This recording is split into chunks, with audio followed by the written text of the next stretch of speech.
잘 드러납니다.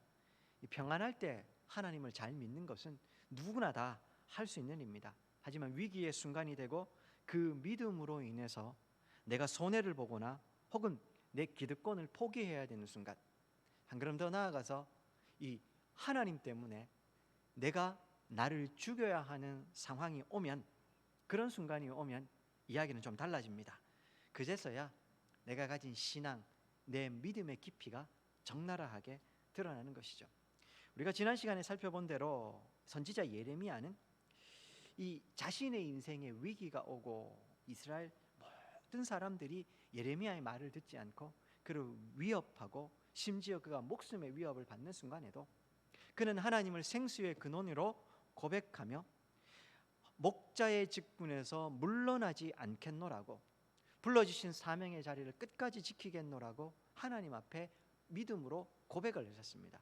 그 믿음의 고백을 우리가 지난 시간에 좀 살펴보았습니다. 오늘은 그런 믿음의 고백을 하는 예레미야에게 하나님께서 다시 하나님의 메시지를 주시는 장면입니다. 특별히 오늘 본문에는요, 유다가 멸망 가운데, 심판 가운데 있는 유다가 진실로 다시 살 수 있는 길이 무엇인지 하나님이 다시 한 번 더 말씀하십니다. 먼저 19절과 20절입니다. 하나님께서 예레미야에게, 유다의 모든 사람들에게 하나님의 말씀을 전하라고 말씀하시는 내용입니다. 보십시오. 19절, 여호와께서 내게 이와 같이 말씀하시되 너는 가서 유다 왕들이 출입하는 평문의 문과 예루살렘 모든 문에 서서 20절 무리에게 이르기를 이 문으로 들어오는 유다 왕들과 유다 모든 백성과 예루살렘 모든 주민은 너희는 여호와의 말씀을 들을지어다. 오늘 말씀은 이렇게 시작이 되고 있습니다. 예루살렘의 문들이 예루살렘 성 문이 총 몇 개겠습니까? 제가 이전에 한번 예루살렘 문들을 소개해 드린 적이 있는데요, 역사적으로 이 시기에 따라서 예루살렘 성을 둘러싸고 있는 문이 개수가 조금씩 달랐습니다. 제일 최근에 16세기 예루살렘 성이 재건될 때 예루살렘 성의 문은 6개였습니다. 오늘날 성지순례를 가시면 예루살렘 구도성이죠, 거기에 문은 11개입니다. 그 중에서 4개의 문은 막혀 있고요, 7개의 문을 사용하고 있다고 합니다. 이 막혀 있는 4개의 문을 포함해서 11개의 문, 이름을 아십니까? 예루살렘 성에 가면 제일 유명한 문이 황금문, 이렇게 알려져 있습니다. 특별히 이 황금문은 이 문을 통해서 장차 메시아가 오시는 것으로 알려져 있어서 예루살렘에서 가장 유명한 문입니다.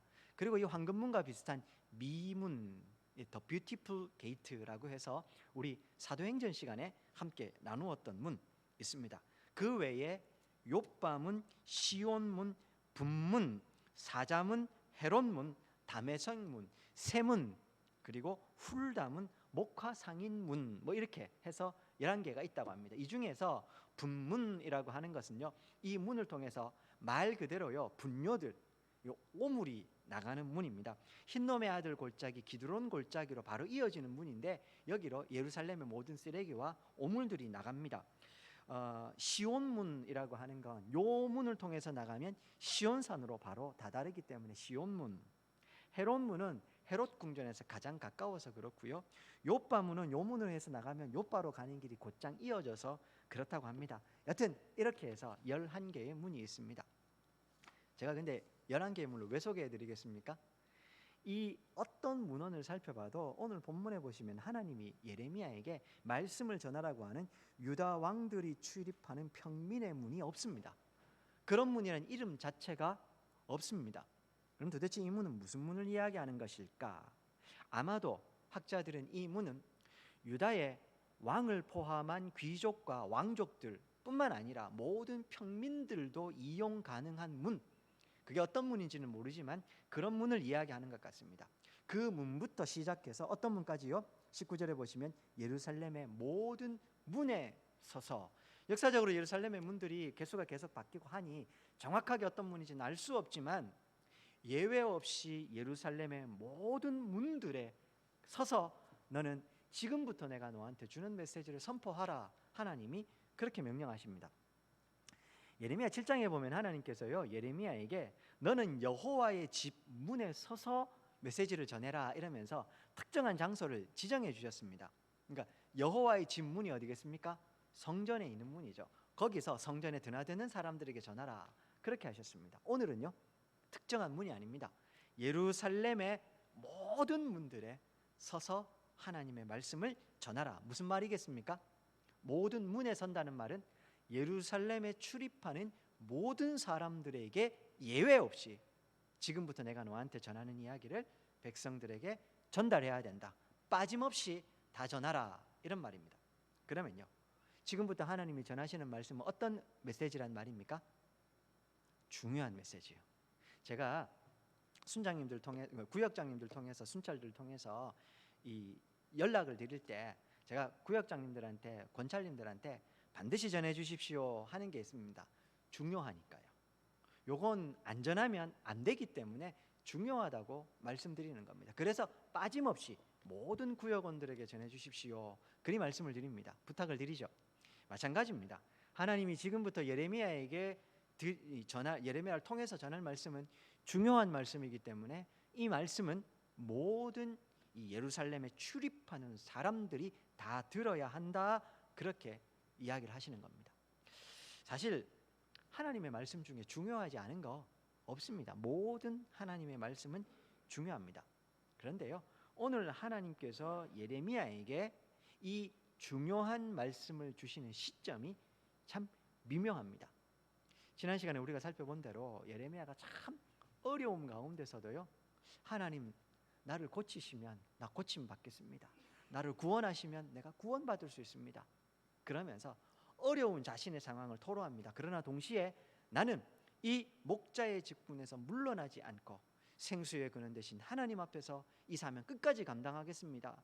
자신의 사명을 한 번 더 하나님 앞에 고백하는 예레미야의 모습을 봤습니다.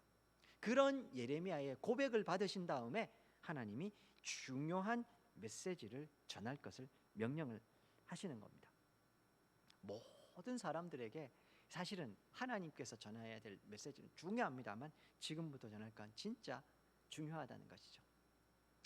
특별히 우리가 지난 그 성탄절 예배를 함께 모였으면 참 좋을 뻔했습니다만 우리가 이 지난 금요일 날 동영상으로 함께 예배를 나누었습니다. 그때 제가 드렸던 이 말씀을 기억하시는지 모르겠습니다. 특별히 예레미야서 말씀을 통해서 어떤 말씀을 드렸습니까? 하나님은 어떤 분요? 라헬의 통곡을 들으시고 그의 죽었던 닫혀진 태를 여시고 요셉과 베냐민을 주실 수 있는 하나님 뿐만 아니라 이 잿더미가 되어버린 절망의 땅 에브라임, 그 절망의 땅 에브라임에도 새로운 창조를 행하셔서 그들까지도 다 새롭게 회복하시고 하나님의 당신의 백성으로 부르실 수 있는 분이다 이런 말씀을 드렸습니다.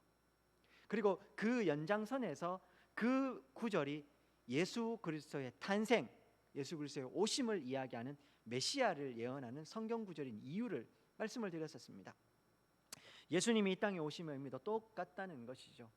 더 이상 소망이 없는 절망의 땅, 절망의 인생 가운데 예수님이 찾아오십니다. 그리고 그 예수님이 오셔서 시작되는 하나님의 구원 계획은 절망 속에 있었던 소망이라고는 찾아볼 수 없는 인생과 이 땅을 충분히 회복하시고 새롭게 하는, 이전 것은 지나갔으니 보라 새 것이 되었도다, 하나님의 그 선언이 그대로 이루어지는 하나님의 놀라운 구원 역사의 시작점이 되는 것, 그것이 바로 성탄의 의미이기 때문에 그 라헬의 통곡과 관련된 성경 구절, 예레미야의 구절이 메시아를 예언하는 구절로 드려졌다 이런 말씀을 드렸습니다.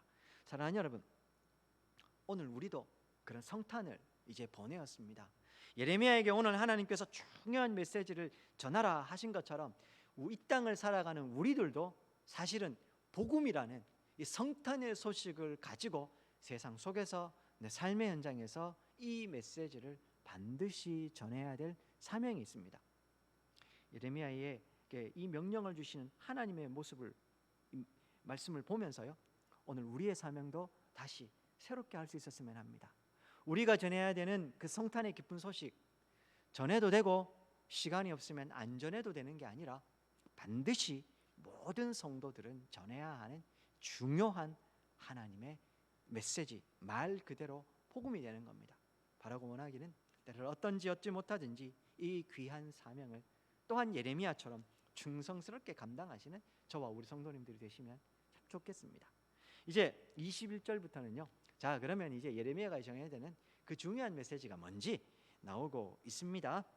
먼저 21절과 22절 보십시오. 여호와께서 말씀하십니다. 너희는 스스로 삼가서 안식일에 짐을 지고 예루살렘 문으로 들어오지 말며 안식일에 너희 집에서 짐을 내지 말며 어떤 일이라도 하지 말고 내가 너희 조상들에게 명령함 같이 안식일을 거룩하게 할지어다 라고 하십니다. 무슨 명령입니까? 한마디로 안식일을 거룩하게 지키라는 명령입니다. 23절 보십시오. 그들은 순종하지 아니하며 귀를 기울이지 아니하며, 무슨 말인가요? 여기서 그들이 누굽니까? 유다 백성들의 조상들. 그들은 순종하지 아니하며 귀를 기울이지 않아서 그 목을 곧게 하여 듣지 아니하며 교훈을 받지 않았다는 겁니다. 그들이 그렇게 하지 않았으니까 너희들도 그렇게 하라는 게 아니라 너희들이라도 지금부터라도 이 안식일을 거룩하게 잘 지켜야 되겠다. 하나님 그렇게 말씀하시는 겁니다. 이어서 24절부터는요 27절까지는 이 안식일을 지키라는 하나님의 명령을 순종했을 때 주어지는 축복, 반대로 불순종할 때 주어지는 결과 혹은 심판이 무엇인지 하나님께서 말씀을 하고 계십니다. 24절부터 26절까지는 순종할 때 주어지는 축복을 이야기하고 있습니다. 24절 보십시오. 하나님 또 말씀하십니다. 너희가 만일 삼가 나를 순종하여 안식일에 짐을 지고 이 성문으로 들어오지 아니하며 안식일을 거룩히 하여 어떤 일이라도 하지 않는다면, 안식일을 잘 지킨다면, 25절 다윗의 왕위에 앉아있는 왕들과 고관들이 병거와 말을 타고 이 성문으로 들어오되 그들과 유다 모든 백성과 예루살렘 주민들이 함께 그렇게 들어오게 될 것이고, 그래서 이 성 예루살렘 성은 영원히 있을 것이고, 또 하나 사람들이 유다 성읍들과 예루살렘에 둘린 곳들과 베냐민 땅과 평지와 산지와 네겝으로부터 와서 번제와 희생과 소제와 유향과 감사 제물을 여호와의 성전에 가져오게 될 것이다 라고 합니다. 하나님께서 명령하시는 이 율법, 이 십계명 중에 하나죠. 이 안식일 준수의 계명을 잘 지키게 되면 되는 복 두 가지. 첫 번째가요, 예루살렘 성에 다윗 왕위에 앉은 왕들과 고관들이 병거를 타고 말을 타고 들어오고 너희들도 함께 들어오게 되고 예루살렘 성이 영원할 거고, 또 하나는요, 예루살렘 성에 있는 성전에 그 예루살렘을 둘러싸고 있는 동서남북 사방의 모든 유다 백성들이 와서 하나님 앞에 제사를 거룩하게 드리게 될 것이다 이야기를 합니다. 이게 무슨 축복인가 싶으실 수 있습니다. 뭐 그래 축복이라 그러면은 열방 가운데 이름을 떨치고 뭐 이 정도는 돼야 안 되나 싶으시지만요, 유다 백성들에게 예루살렘의 번영과 성전 제사의 이 거룩하게 드려지는 성전 제사보다 더 큰 번영의 상징은 없었습니다. 아시는 것처럼 유다 백성들에게 이 가나안 땅은 하나님이 주신 약속의 땅입니다. 그 약속의 땅의 핵심이 뭐가 있습니까? 예루살렘이 있습니다. 그래서 시편에 보시면 예루살렘이요 시온이요 하면서 막 노래하는데 그 시온도 예루살렘 다 똑같은 위치를 이야기를 하고 있는 겁니다. 약속의 땅의 핵심인 예루살렘, 그 예루살렘의 번영은 곧 유다 백성 전체와 유다 땅 전체의 번영을 상징하는 것이었습니다. 한 걸음 더 나아가서 성전에서의 제사가요 온전하고 올바르게 드려지는데, 이게 부분적인 게 아니라 동서남북 예루살렘을 둘러싼 모든 곳에서 유다 백성들 모두가 와서 하나님 앞에 제사를 드립니다. 태평성대, 그리고 거기에 하나님과의 관계가 올바로 되지 않는다면 불가능한 일인 겁니다. 그리고요, 이스라엘 백성들의 참된 축복의 시작은 하나님과의 이 관계가 올바로 되는 제사 제도의 회복에서부터 되고 보면, 오늘 하나님께서 이야기하는 이 순종으로 인해서 주어지는 두 가지 복은 더 이상 이것보다 더 큰 복이 없을 만큼 큰 복을 이야기하는 겁니다. 반대로 27절에는요 불순종했을 때 주어지는 심판 혹은 파국이 그러집니다. 보십시오. 그러나 만일 너희가 나를 순종하지 아니하고 안식일을 거룩되게 아니하여 안식일에 짐을 지고 예루살렘 문으로 들어오면 하나님 어떻게 하겠다고 하십니까? 내가 성문에 불을 놓아 예루살렘 궁전을 삼키게 하리니 그 불이 꺼지지 않을 것이다. 궁전이 탄다는 말은요, 왕이 도망가거나 죽었다는 이야기입니다. 예루살렘이 함락됐다는 이야기죠. 그럼 무슨 말이겠습니까? 이 나라의 번영이 끝나고 이 땅이 이방 민족에게 유린되고 짓밟혔다는 이야기입니다. 뭐 너무 당연한 이야기니 어렵지 않습니다. 근데 하나 재미있는 게 있습니다. 번영의 시대에는 불이 성전에서 하나님께 제사 드리는 불이 타올라서 그것이 향기로운 제물이 됩니다. 그러나 불순종의 시대에는 오히려 하나님께서 성문에 불을 놓아서 그 불이 예루살렘 성과 궁전을 태워버리게 된다고 이야기를 하는 겁니다. 이것보다 더 큰 저주와 심판은 없을 것입니다. 오늘 본문은 여기까지입니다. 특별히 어려운 내용도 없고 뭐 우리가 특별히 이해가 잘 안 되는 부분도 없습니다.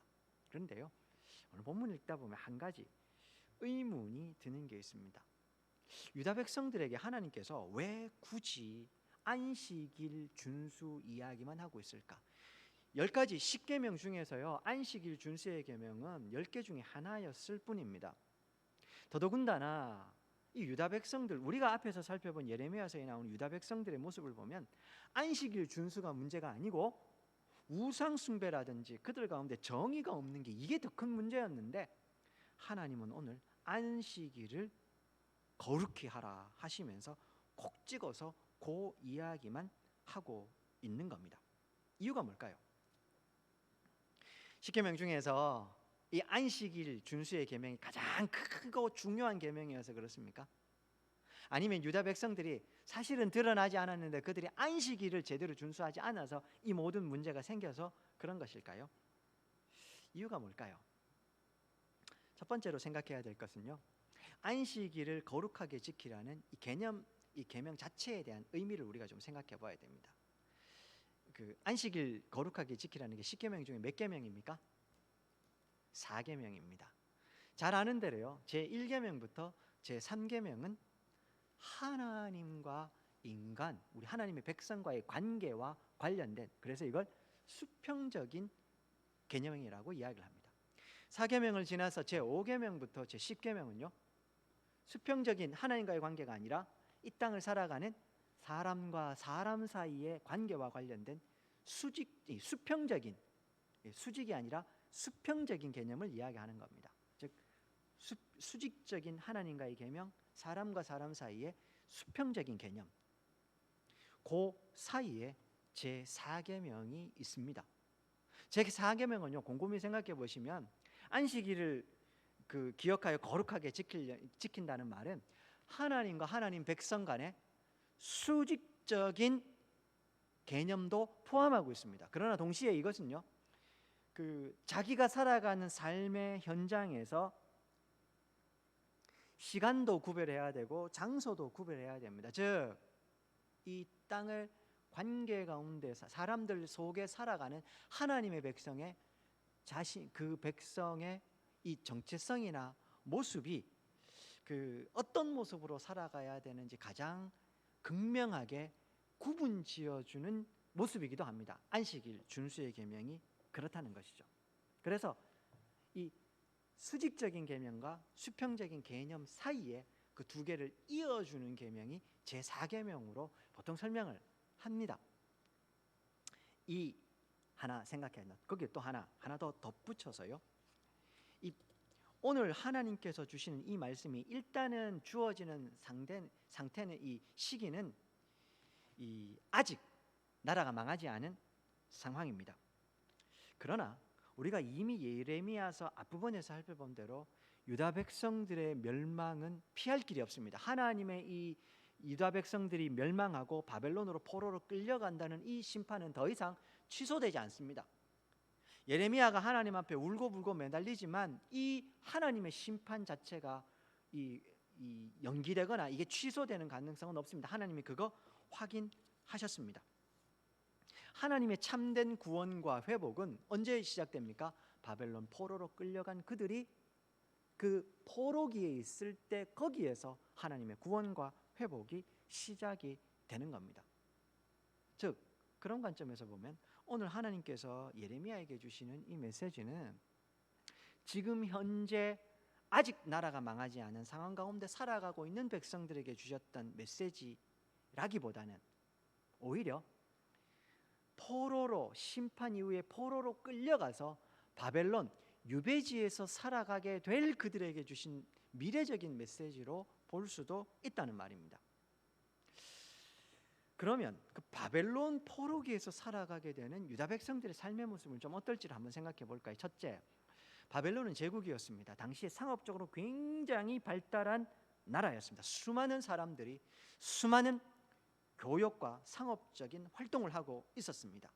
그런 환경 가운데 유다 백성들은 바벨론 유배지에서 살았습니다. 또 하나, 바벨론으로 포로로 끌려간 유다 백성들에게, 이스라엘 백성들에게 더 이상 성전은 존재하지 않습니다. 거기에 성전이 있을 리 만무합니다.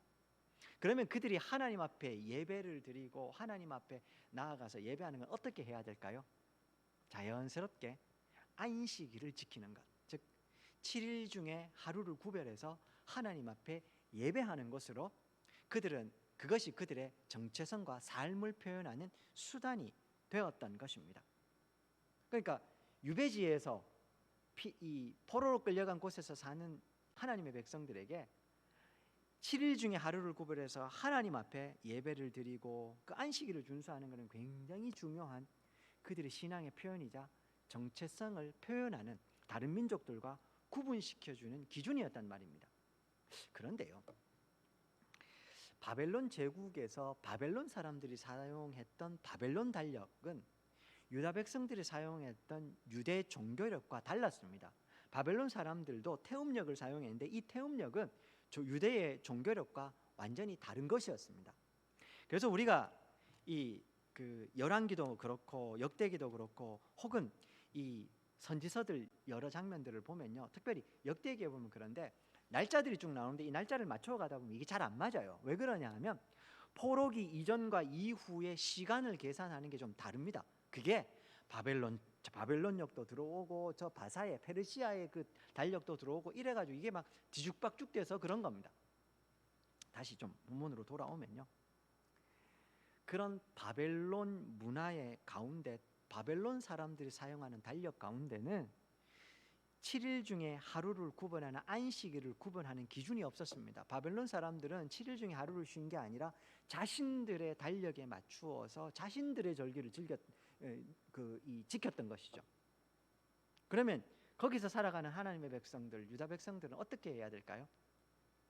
자기가 하루를 쉬고 싶다고 해서 안식일 지키고 싶다고 해서 그 안식일을 지킬 수 있는 환경이나 형편이 아니었던 겁니다. 그들이 신앙을 고백하고 하나님의 백성이기 때문에 안식일을 지켜야 하지만 그러기 위해서 그들이 치러야 될 대가가 있었다는 겁니다. 때때로 그것은 그들이 가지고 있었던 기득권을 내려놓거나 먹고 사는 문제를 포기해야 되는 것을 포함하기도 했을 겁니다.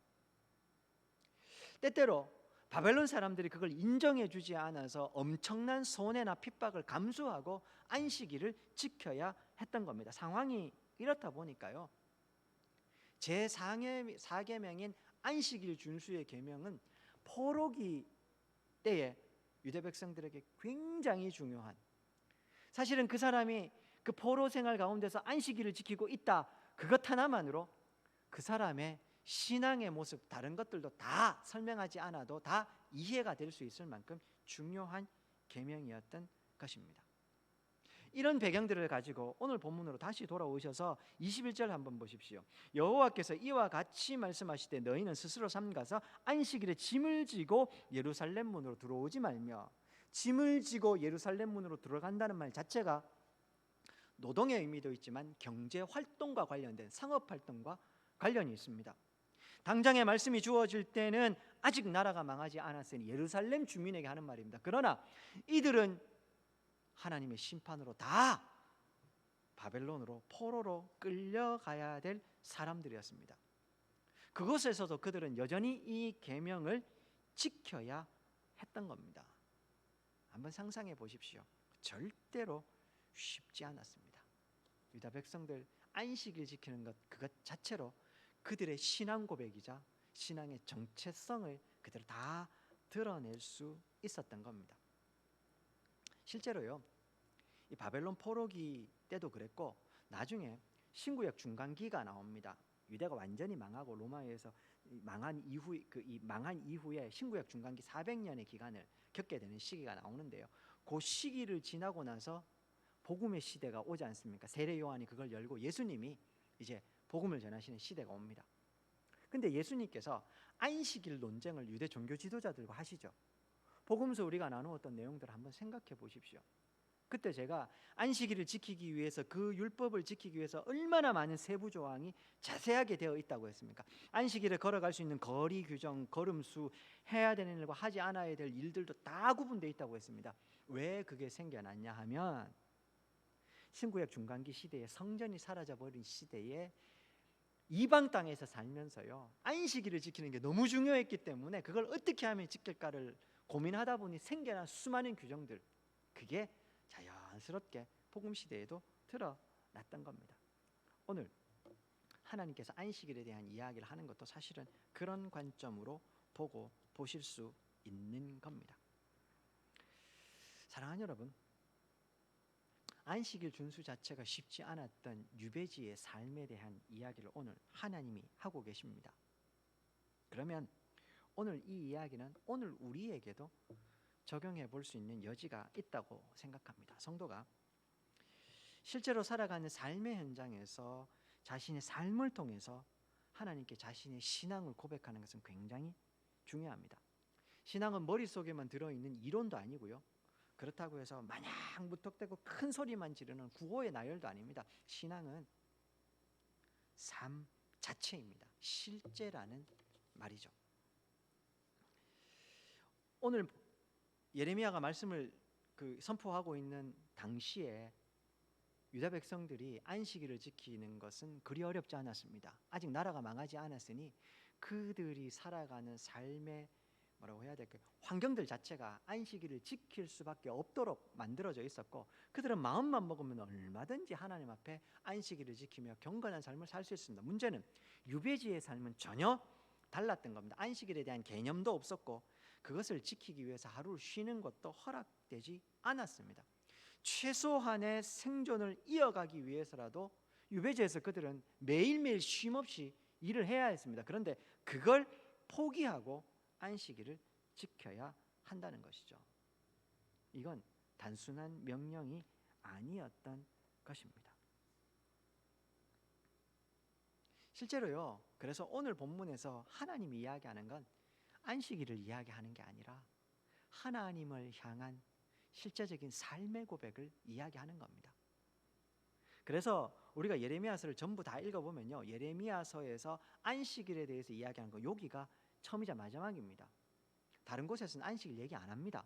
그리고 다른 선지서를 봐도 안식일을 그렇게 중요하게 강조하지 않습니다. 오히려 우상 숭배와 하나님 앞에 마음의 중심이 버린 것을 이야기하고 있을 뿐이죠. 실제적인 삶에 대해서 하나님이 지금 이야기하시는 겁니다. 그 바벨론 땅에서 너희들이 정말 하나님 앞에 올바른 신앙의 고백을 하며 실제적인 삶으로 그 신앙을 표현하며 살 수 있을지에 대해서 하나님이 오늘 이야기를 하시는 겁니다. 오늘 이 하나님의 마음을 우리가 제대로 보았으면 합니다. 특별히 24절부터 26절에 나오는 안식일을 제대로 잘 지켰을 때 하나님이 허락하시겠다고 하는 축복의 내용들을 한번 보십시오.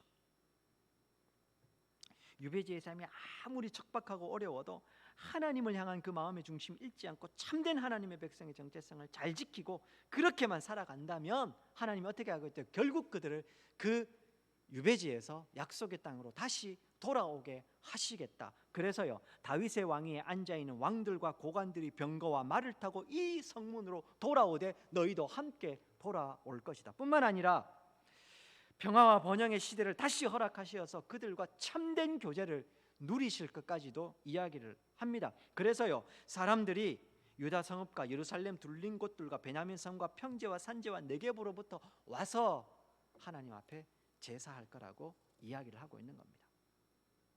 오늘 이 하나님의 말씀을 우리가 좀 들었으면 합니다. 사랑하는 여러분, 우리의 신앙도 삶의 현장, 우리가 살아가는 실제 삶에서 고백되어야 합니다. 늘 말씀드리는 대로 하나님의 말씀 한 구절이라도 깨달은 말씀이 있으면 그 말씀대로 삶의 현장에서 살아내는 것이 신앙의 처음이자 가장 중요한 기본입니다. 강제로 하나님이 하라고 명령하시니까 울며 겨자 먹기식으로 한다, 그런 의미의 순종이 아니라요, 자발적으로 기뻐하는 마음으로, 그것이 나의 참된 신앙의 고백이기에 그 말씀을 지키며 살아가는 것입니다. 하나만 좀 예를 들어볼까요? 오늘 본문에서 이야기하는 안식일 준수와 우리에게 가장 가까운 게 뭐 하나 있습니까? 주일 성수. 주일을 성수하는 것은 오늘 우리에게도 굉장히 중요합니다. 그런데 우리는 너무 기계적인 순종에만 집착을 합니다. 그러다 보니까요, 우리의 주일 성수는 굉장히 율법화되어 있습니다. 사실 구약에서 하나님께서 안식일을 기억하여 거룩하게 지키라 라고 할 때요, 그 안식일 제도를 제정하실 때 노동의 금지를 이야기하시는데, 노동의 금지 자체에 무게가 있는 게 아닙니다. 노동을 금지하는 것을 인해서 뭘 하라는 말입니까? 참된 안식에 참여하라는 겁니다. 근데 유대인들은 안식일을 지킨다는 이유만으로 노동을 금지해야 되는 것에 집중을 해버린 겁니다. 정작 참된 하나님의 안식에 참여하는 것은 등한히 해버린 겁니다. 주객이 전도된 겁니다. 예수님께서 오셔서 종교 지도자들과 논쟁할 때 그들을 책망하신 게 그 내용이었습니다. 오늘 우리의 주일 성수도 마찬가지여야 한다는 말입니다. 사랑하는 여러분, 우리의 주일 성수가요, 때때로 굉장히 이기적이고 독선적으로 진행될 때가 있습니다. 특별히요, 교회 다니지 않는 신앙이 없는 사람들을 전혀 배려하지 않는 형태로 드러나는 경우가 있다는 말입니다. 이 직장에서요, 모두가 다 야근을 해야 되는데 나 혼자 예배 드리러 와야 된다고 딱 끊고 그냥 오는 게, 그게 신앙의 그 고백일까요?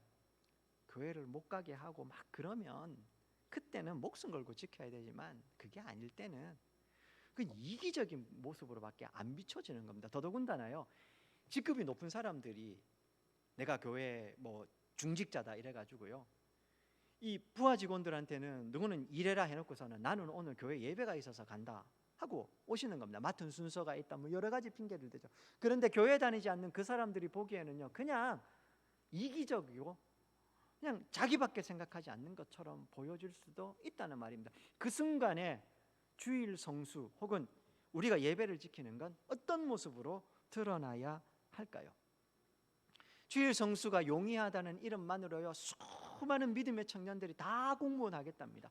공무원이 비전이고 꿈이고 거기에 하나님이 주신 소망이 있으면 해야 합니다. 그러나 주일 성수하기 쉽고 교회 생활 열심히 할 수 있다는 이름만으로 공무원을 모두가 다 해버린다면, 그러면 각종 서비스업, 주일 성수가 어려운 직업들은 어떻게 합니까? 저는 그래서 이전에도 말씀드렸습니다. 신앙이 좋은 청년들일수록 오히려 그곳으로 나아가서 그곳에서도 하나님의 이름이 높아질 수 있도록, 그곳에서도 주님이 일하실 수 있도록 오히려 그 직업으로 나가라고 이야기를 했었습니다. 사랑하는 여러분, 참된 주일 성수가 뭔지 아십니까? 참된 주일 성수는요, 첫 번째, 하나님의 거룩한 안식에 우리 모두가 동참하는 겁니다. 그리고요, 한 걸음 더 나아가서 예수 그리스도를 통해서 내게 허락하신 이 새 생명, 이 과분한 새 생명을 기뻐하고 감격하며 그 생명을 주신 하나님을 향한 최고의 영광과 가치를 올려드리는 것이 주일 성수의 핵심입니다. 그 세 번째는요, 거기서 더 나아가서 단순히 하나님을 기뻐하는 것만으로 그치지 않고 하나님께서 정말로 기뻐하시는 일을 보다 적극적으로 행한다는 의미의 주일 성수가 되어야 하는 겁니다.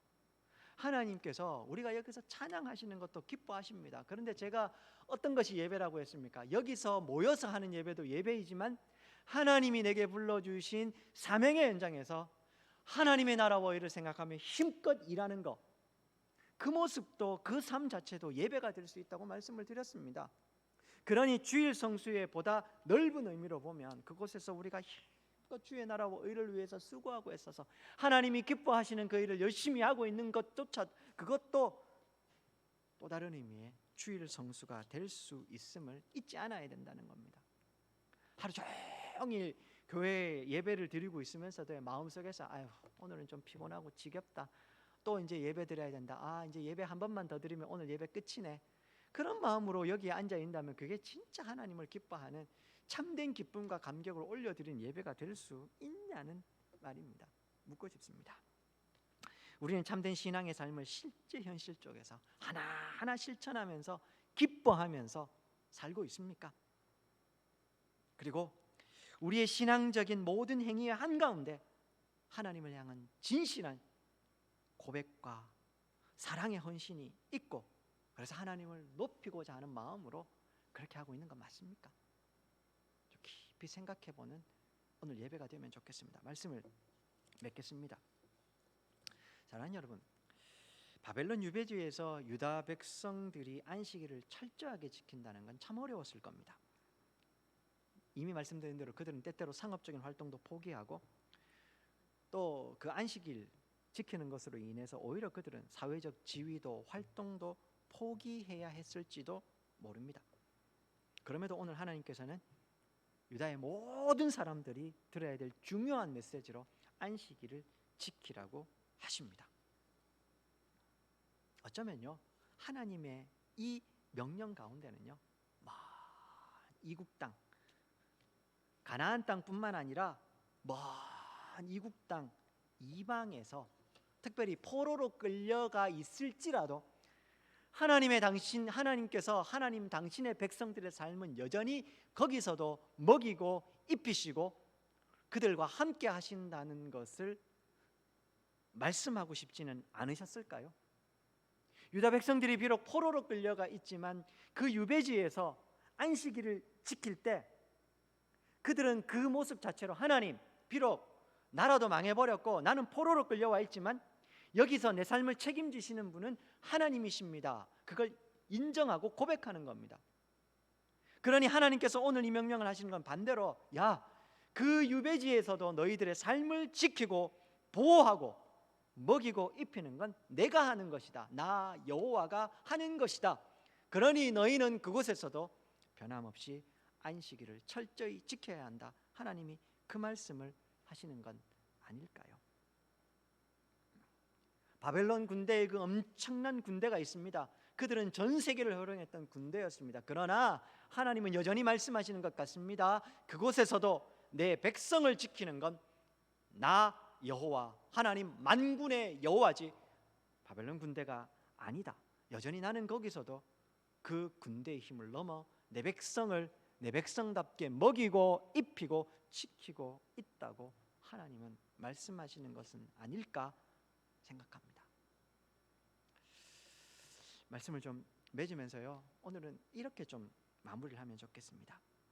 우리는 물질 만능의 시대, 과학 만능의 시대에 살아가고 있습니다. 그럼 한 걸음 더 나아가면 우리는 자본의 시대, 자본주의가 모든 것을 이끌어가는 시대에 살고 있습니다.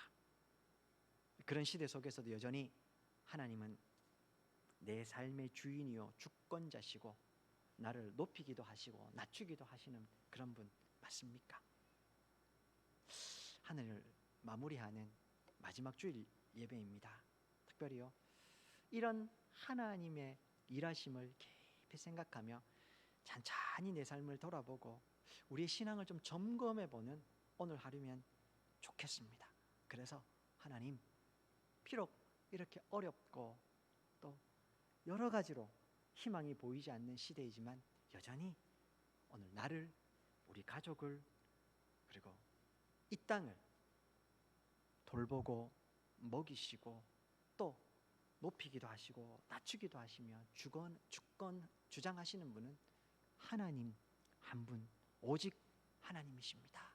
그런 믿음의 고백을 온전히 올려드릴 수 있는 저와 우리 성도님들 되시기를 주의 이름으로 축원드립니다.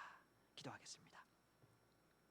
하나님, 오늘 예레미야 말씀을 통하여서 다시 내 삶의 주인은 하나님이시요 하나님만이 참된 내 삶의 주권자이심을 고백합니다. 하나님의 주되심을 오늘 인정하고 우리가 그 하나님의 이름을 높입니다.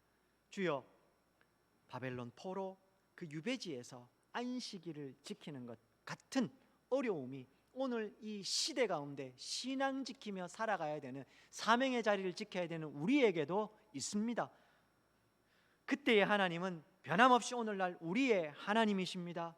이 하나님을 기대하고 소망하며 특별히 어려움 가운데 눈물 가운데 절망 가운데 있는 사랑하는 성도들의 삶의 현장 찾아가셔서 하나님께서 지키시고 보호하시며 능력으로 새롭게 하여 주시옵소서. 감사드리며 예수님 이름으로 기도하였습니다. 아멘. 지금은 우리 주 예수 그리스도의 은혜와 하나님 아버지의 극진하신 사랑과 성령의 위로하시고 교통하시며 충만케 하시는 은혜가 한 해를 마무리하며 우리 모든 삶의 주권자 주인은 하나님이심을 고백하며 또 그런 변함없는 고백 가운데 우리의 삶을 살아가길 소망하는 우리 모든 성도님들 머리 위에 우리 교회 위에 이제로부터 영원토록 함께 있을지어다. 아멘.